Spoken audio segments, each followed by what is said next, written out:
जैसे ही भारत माता की जय और घोड़ा खींचा 12 की 12 तोप ने, तो पहला ही गोला तलोलिंग के ऊपर मेरी तोप से जो निकला था चार्ली 2 से, वही हिट हो गया। मतलब दोस्तों, आप लोगों ने फर्स्ट पार्ट में देखा कारगिल वीर योद्धा नायक दीपचंद जी ने अपने बारे में बताया, और उन्होंने हमें बताया कि जब उनको चोट लगी थी तो उनकी जान है वो किस तरीके से बचाई गई थी, और चोट लगने के बाद में उनके दोनों पैर निकाल दिए और एक हाथ उनका आधा निकाल दिया। और अभी आप देख रहे हैं ये है दूसरे नंबर का पार्ट। इसमें उन्होंने बताया कि जब कारगिल युद्ध लड़ा गया था तो अपने जो देश की सेना है उनको कौन कौन सी परेशानियों का सामना करना पड़ा, और किस तरीके से वो युद्ध है जो लड़ा गया था, और उन्होंने जब वहां पर जीत हासिल की, फतेह हासिल की और अपने देश का तिरंगा लहराया, तो वो पूरा उन्होंने विस्तार से बताया है। तो दोस्तों, आप लोगों से एक गुजारिश करता हूं कि इस वीडियो को पूरा देखिए अंत तक, और फिर आप लोगों को पता लगेगा कि हमारे जो देश के सैनिक हैं वो हमारे लिए क्या क्या करते हैं, तभी हम लोग सुकून ऐशो आराम की जिंदगी जी पाते हैं। तो वीडियो को शेयर जरूर कर देना, और अपने देश के लिए और सेना के लिए कमेंट जरूर कीजिएगा। ये पल हमारे लिए इतना सुनहरा पल था कि मूव टू कारगिल की बहुत ही ऐतिहासिक पल था हमारे लिए, क्योंकि हर सैनिक को ये मौका नहीं मिलता देश के लिए युद्ध लड़ने का, और हमारी बटालियन को ये मौका मिला, और हमको 48 आवर्स का मतलब टाइम मिला था, और हमने मतलब 24 घंटों के अंदर ही अपनी तोपों को हमने तलोलिंग के ऊपर लगा दिया। अच्छा, लगा दिया। 10,000, 8,000, 11,000 की हाइट के ऊपर तलोलिंग के ऊपर लगा दिया हम लोगों ने, क्योंकि ये एक पल ऐसा था कि भाई हम क्यों पीछे रहे। मतलब तो जैसे ही अपनी तोपों को हमने भी लगाया, और हमारे पीछे पूरी आर्टिलरी लगी हुई थी, बिफोर 130, उसके बाद में रॉकेट, तो सबको मौका मिला तलोलिंग के ऊपर फायरिंग करने का, हरा बटालियन को। तो ये काफ़ी दिन तक फायरिंग करते रहे, और जितना भी ये कैजुअलिटी हुई उस टाइम तक भारतीय तोपखाना वहाँ पर पहुँचा नहीं था।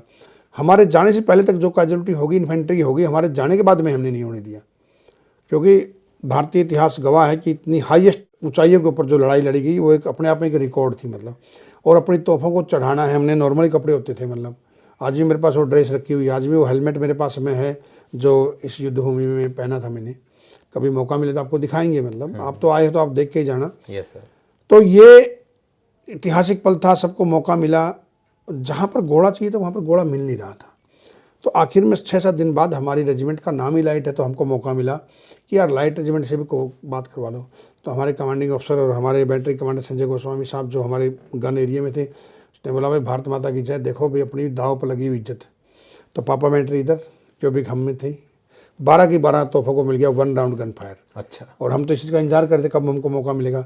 तो जैसे ही भारत माता की जय और माता रानी की जय बोल करके जैसे ही हमने घोड़ा खींचा 12 की 12 तोप ने, तो मतलब जो भी भगवान देता छप्पर फाड़ के देता है, पहला ही गोला तलोलिंग के ऊपर मेरी तोप से जो निकला था चार्ली 2 से, वही हिट हो गया। मतलब अच्छा, वही दुश्मन के छक्के छुड़ा दिए। मतलब चितरे तो ये हमारे लिए एक शुभ संकेत था कि विजय हमारे हाथ में है। मैं यहाँ पर आपको ये जरूर बताना चाहता हूँ कि भाई कई बार क्या होता है कि यार अपने आप को बंदे महानता के लिए ये किया वो किया, मैं ही वहाँ पर बेस्ट फायरर नहीं था, ये आपने ध्यान देना है।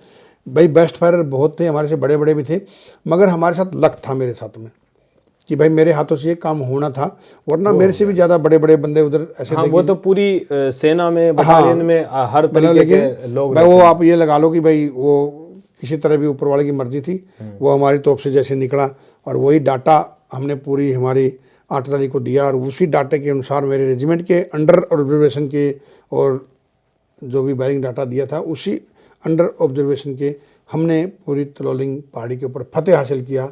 और तलोलिंग के ऊपर ही मैंने बोला था कि साहब हमें राशन मिले ना मिले, अम्युनिशन ज़्यादा से ज़्यादा मिलना चाहिए।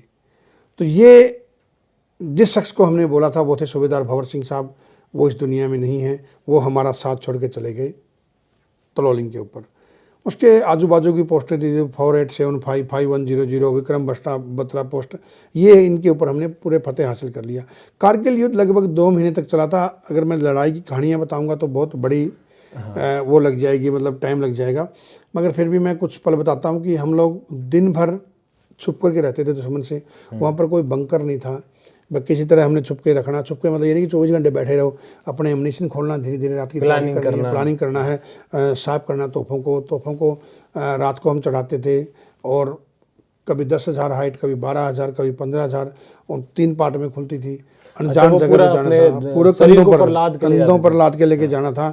बारिश जैसे आज गिर रही, वहाँ पर बारिश भी गिरती थी, बारिश बर्फ भी, जो ड्रेस माइनस टेम्परेचर की भी कमी रहती है। हाईएस्ट वर्ल्ड का सेकंड हाईएस्ट कोल्ड एरिया है वहाँ पर।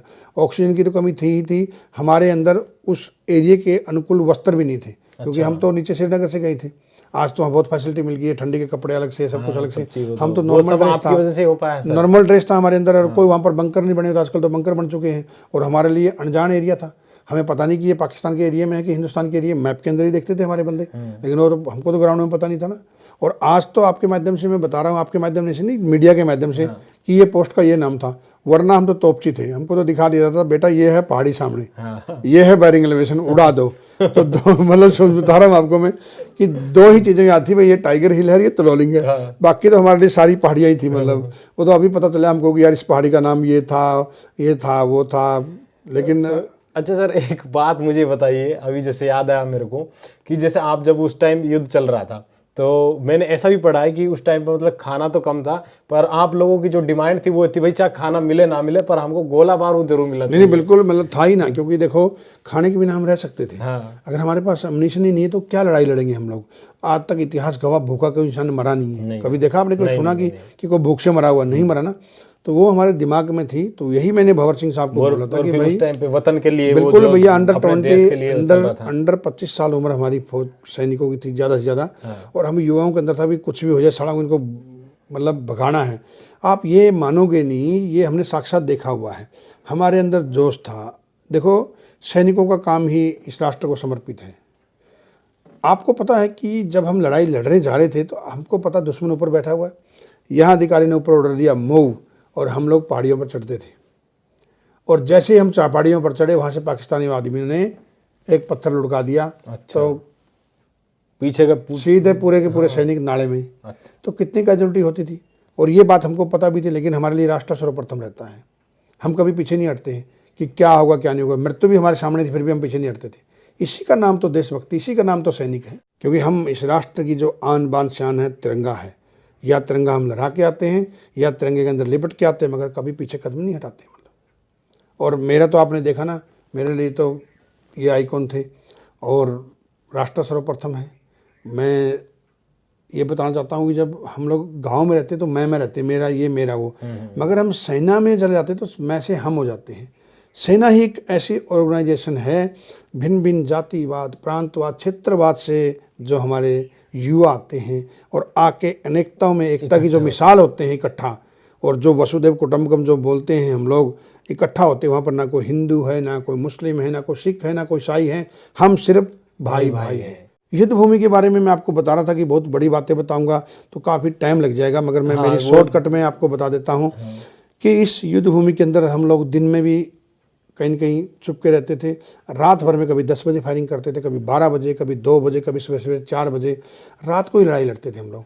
काफ़ी बार हमारे सैनिक हमारे सामने चले गए, इन्फेंट्री वाले जाते थे बंदे, बिल्कुल 10 गए हैं तो क्या पता 9 की 9 डेड बॉडी आती थी। हमारा नंबर भी कभी आएगा, हम ये सोचते थे। ऐसे करते करते हम लोग लास्ट में जो टाइगर हिल की लड़ाई में पहुँच गए हैं।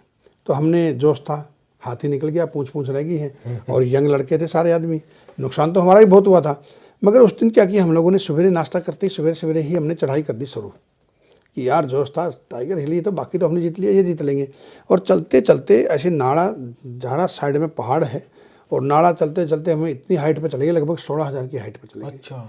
और वहाँ पर जाके नाला बंद हो गया, और हमें नहीं पता कि ऊपर टाइगर हिल है। भाई हाइट हम तो मापी तो थी मगर 14 भी हो सकती है, 18 भी हो सकती है, मगर लगभग 16 के आसपास ही थे। मतलब आपको कम ज़्यादा भी हो सकती है। कई बंदे बोलने लग जाते भाई यार बिल्कुल ऐसे एक्यूरेट तो नहीं था, लेकिन लमसम बता रहे हैं।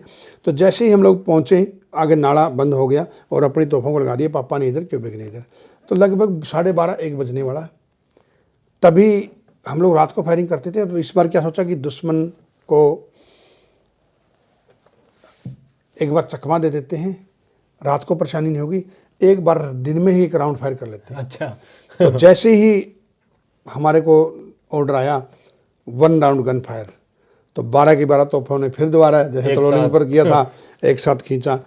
ये नज़ारा कुछ और था, तलोलिंग वाला नज़ारा कुछ और था। वहाँ पर हमारा एक मकसद था, यहाँ पर भी मकसद वही था, लेकिन बाजी पलट मारी, दुश्मन को कभी कमज़ोर नहीं समझना चाहिए। जैसे ही एक राउंड फायर किया वहाँ से सैकड़ों राउंड हमारे ऊपर आने लगे, ग्राम ग्राम ग्राम। और हम जब इतनी हाइट से नीचे देख रहे हैं तो हमारी टैटू कंपनी, पतीले त्राहिम त्राहिम हो गया, ऐसे उड़ रहे हैं, बचाओ बचाओ, जहाँ भी जिसको दिल करता छुप जाओ।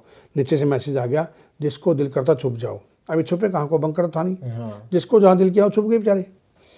मेरे दोस्त मुकेश कुमार और मैं दोनों ने कसम खाई थी कि हम जिएंगे और मरेंगे वतन तेरे लिए।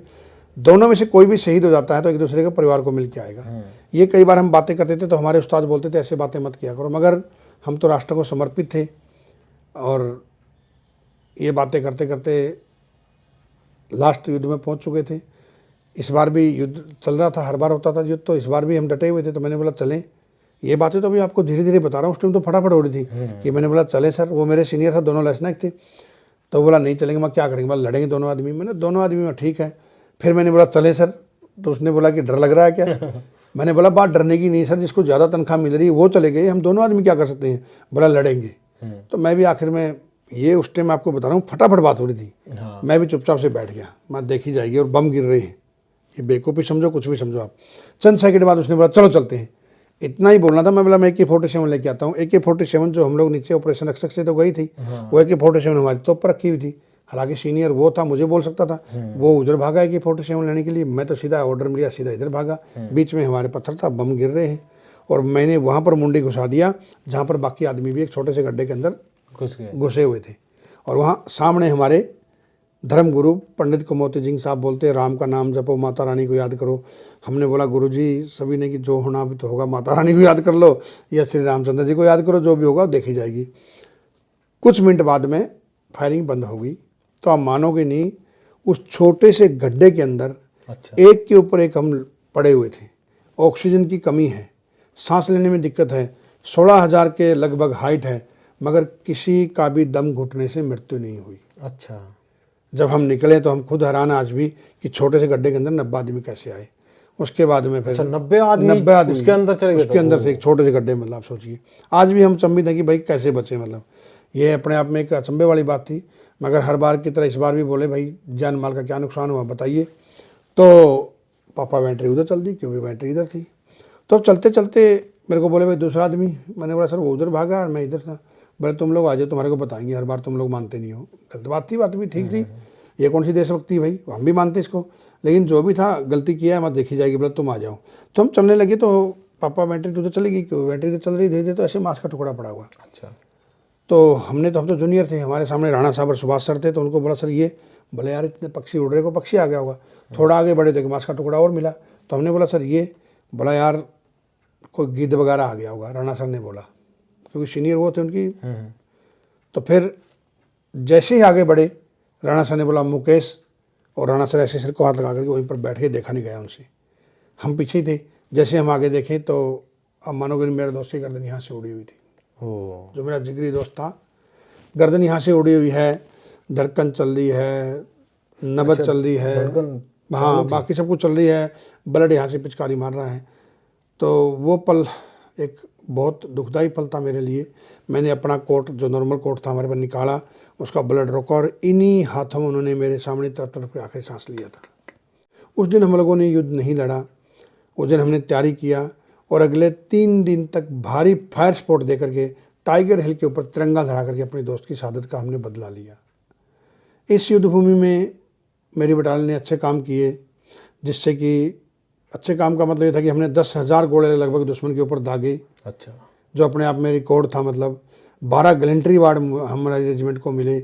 आज इतिहास के स्वर्ण अक्षरों में मेरे रेजिमेंट का नाम लिखा हुआ, 1889 मिसाइल रेजिमेंट कारगिल। कारगिल लिखने का सौभाग्य मिला, क्योंकि हर बटालियन युद्ध लड़ी थी, उसको हर आदमी को कारगिल लिखने का सौभाग्य नहीं मिला, हमारी बटालियन को मिला। और जो अपने आप में एक रिकॉर्ड है, मतलब जो हमने काम किए हैं।